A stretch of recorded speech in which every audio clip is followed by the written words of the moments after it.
Alors nous voici dans After Effects pour vous parler des courbes de Bézier et des courbes de mouvement. Alors ça sera très technique, d'accord. Ce cours-là sera très technique. Je l'ai ajouté après avoir fait la leçon d'avant parce que je me suis dit que ce point-là n'était pas assez clair. Le cours d'après sur les keyframes sera beaucoup plus complet, beaucoup plus marrant à faire. Là ça va vraiment être juste de la démonstration technique. Alors, on va créer une composition. Hop. On va appeler ça. Hop, je l'ai mis comme avant. Plutôt que de créer un solide, on va créer un cercle avec l'outil form, l'outil shape layer. Donc vérifiez là si vous êtes bien en fil, d'accord. Et une fois que vous avez vérifié le fil, vérifiez la couleur et vérifiez que le stroke est désactivé ici, none. Ok, voilà. Alors le point d'accroche qui est complètement à la ramasse, qui est complètement à côté, on va le mettre hop au milieu. Voilà, ce sera mieux. Et on va venir faire un shape. Donc on clique sur le côté, on fait shift et on réduit. Voilà, comme ça c'est bien. On a un petit cercle. Alors on va jouer avec, d'accord, avec la position. Donc on clique dessus, on fait P.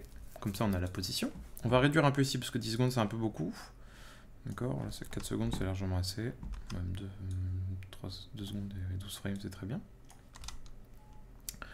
Voilà. Donc, hop, on va aller jusqu'à 2 secondes. On va l'emmener n'importe où, là où vous voulez, d'accord. Et là, on a, voilà, tout simplement, un mouvement rectiligne uniforme. On va pas parler des keyframes pour le moment, on va juste parler de la courbe. Donc la courbe, ça va être ces points-là qu'on va voir ici, d'accord. On a les points qui représentent du coup les keyframes, les petits points qui représentent toutes les frames, et ici on a un carré, d'accord. Et ce carré-là, c'est la tangente. C'est la tangente de la courbe. Donc on va pouvoir ici venir la bouger. Donc plus elle va être longue, et on va dire que plus la zone d'influence va être grande, plus elle va être petite, et plus la zone d'influence va être petite sur la courbure de notre espace, enfin de notre courbe. Ici c'est pareil, on voit qu'on a le petit carré là qui est ici, c'est la tangente. Voilà, on peut venir ici la retoucher, et avoir quelque chose comme ça. Donc on a toujours deux keyframes, mais grâce aux tangentes, on a un mouvement qui est comme ça maintenant. Voilà.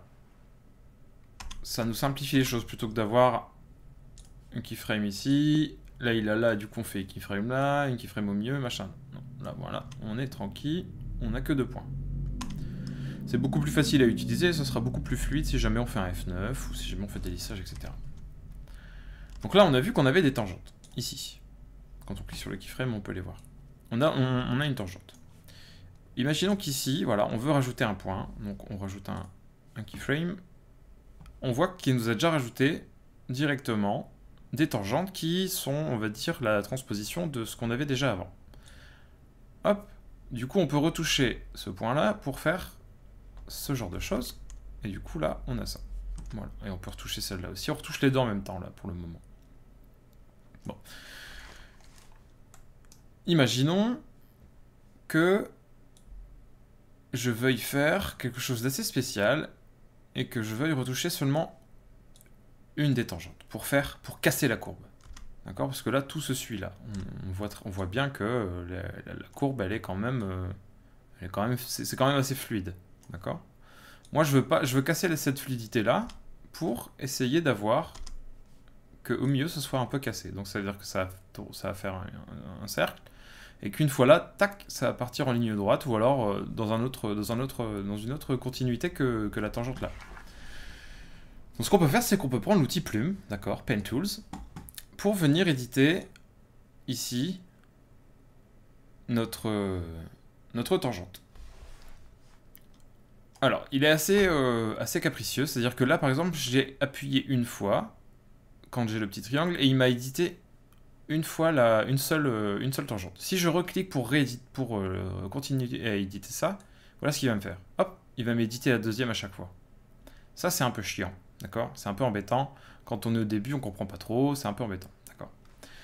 Donc, vous cliquez une fois la première fois, il va vous faire la tangente que vous avez sélectionnée. Si vous le refaites, il va vous sélectionner la deuxième. Alors pour la première fois où vous l'utilisez, vous pouvez l'utiliser comme ça du coup. Et si jamais vous voulez réutiliser encore, rééditer juste celle-là, vous appuyez sur Alt, d'accord? Et vous continuez à toujours retoucher tangente par tangente. Vous restez appuyé, parce que si vous lâchez, dès que vous allez lâcher, hop, il va se remettre à vous emmerder et à vouloir absolument faire les deux.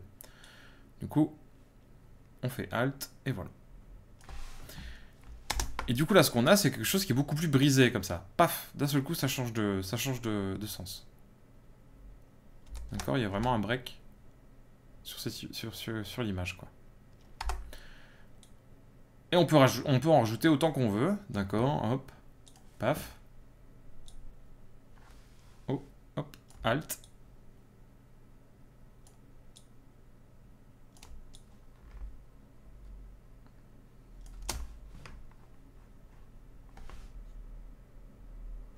Voilà.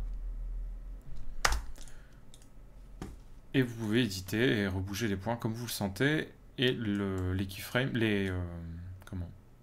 les tangentes ne vont pas bouger. Une fois que vous avez appuyé, une fois que vous avez activé les tangentes, d'accord, avec l'outil plume, ici, vous pouvez quitter l'outil plume et revenir sur l'outil de sélection. Donc si vous sélectionnez l'objet, vous n'allez pas voir les tangentes, mais si vous sélectionnez l'une des keyframes, vous allez avoir les tangentes en fait. Du coup, vous allez pouvoir aller, hop, même sélectionner comme ça pour aller la rééditer directement. Et là, quand vous allez faire ça, automatiquement, il va vous faire une seule tangente. D'accord? Il va arrêter de vous embêter avec le fait qu'il vous en sélectionne plusieurs. Vous allez pouvoir retoucher comme ça. Et si jamais vous voulez retoucher les deux en même temps, bon bah, comme d'habitude, c'est la touche Alt. C'est souvent la touche Alt, hein, de toute façon. Hop. Voilà, là, il me refait les deux. Là, il m'en fait une. Là, il m'en fait une. Mais si je fais Alt, il va me faire les deux.